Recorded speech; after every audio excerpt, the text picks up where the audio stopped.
আমানতের খেয়ানত এটা মুনাফিকের আলামত। শুধু মুনাফিকের আলামতই না, এটা কিয়ামতের একটা আলামত। আল্লাহ বলেন, ইন্নাল্লাহা ইয়া'মুরুকুম আন তুআদ্দুল আমানাতি ইলা আহলিহা। আল্লাহ তাআলা আদেশ করেছেন আমানতের যে হকদার তার হাতে তার আমানত পৌঁছে দাও। আদেশটা কার? সবাই বলুন, আদেশ কার? আল্লাহর।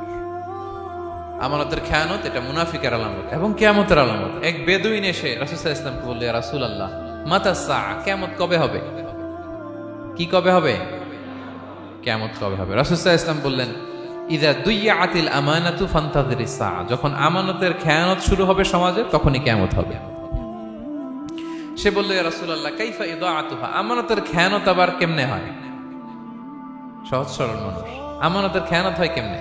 বিষ্ণু বললেন, ইদা উসিদাল আমরু ইলা গায়রি আহলিহি ফান্তাযিরিস সাআ। যে লোক যেই কাজের যোগ্য নয়, তাকে যখন সেই কাজে বসিয়ে দেয়া হবে, তখনই কিয়ামত হয়ে যাবে। এখন এটা আছে না নাই সমাজে? বলেন।